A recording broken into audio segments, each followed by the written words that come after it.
एक ईमानदार किसान। एक गांव में एक गरीब किसान रहता था। वह बहुत ही ईमानदार और मेहनती आदमी था। वह अपने छोटे से खेत में काम करता और बहुत ही खुश रहता था। पूरे गांव में किसान की ईमानदारी के बहुत ही चर्चे थे।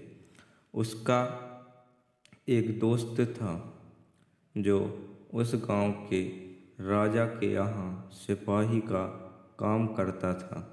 वह अब किसान से उसके घर रोज मिलने जाता था। एक बार राजा ने अपने दरबार में एक ऐलान किया कि उसके बगीचे में काम करने वाला एक अच्छा सा माली चाहिए जो उसके बगीचे के पेड़ पौधों और फूलों का ध्यान रख सके।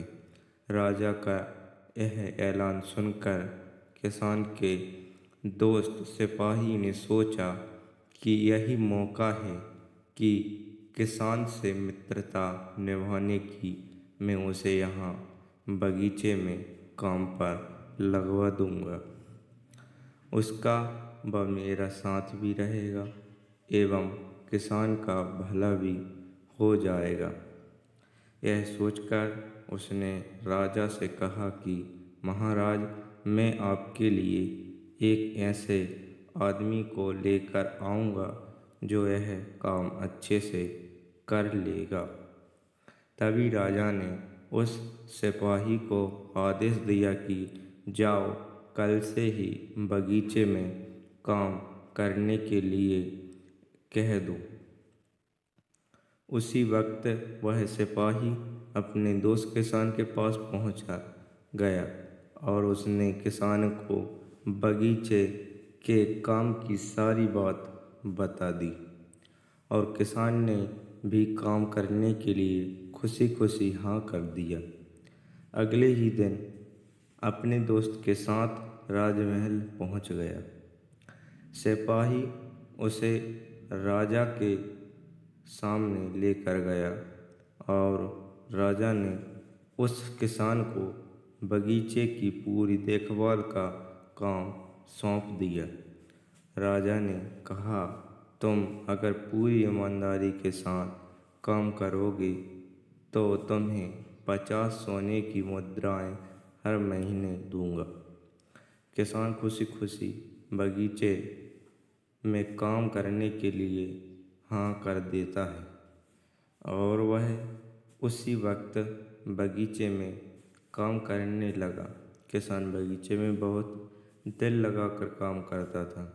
कुछ दिन बीत गए। किसान बगीचे को बहुत ही सुंदर व हरा भरा बना दिया। राजा को उसका काम बहुत ही पसंद आया। एक दिन किसान बगीचे में कुछ खुदाई कर रहा था तो उसने जमीन के नीचे कुछ महसूस किया। तो उसने खुदाई की तो देखा वहाँ नीचे एक बड़ी सी संदूक थी। किसान ने वह संदूक बाहर निकाला और खोला तो क्या देखा, वह सोने और चांदी से भरी हुई थी।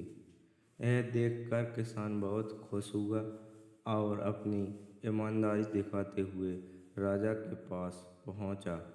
राजा किसान की ईमानदारी देखकर बहुत खुश हुआ और उसके साथ वहां गया जहां किसान ने खजाना निकाला था। राजा ने देखा तो कहा, यह खजाना तो हमारे पुरखों का है। हम कई वर्षों से इसे खोज रहे थे। खजाना देख राजा बहुत ही खुश हो जाता है। राजा अगले दिन किसान को पूछता है, तुम्हें क्या इनाम चाहिए? किसान बोला, मालिक, मुझे कुछ नहीं चाहिए। मेरे पास जो भी है मैं उसी में खुश हूँ। राजा उसकी ईमानदारी इतनी अच्छी बात सुनकर और खुश हो गया और उसने किसान को अपना मंत्री बनाने का फैसला किया। किसान ने राजा की बात मान ली और मंत्री बन गया।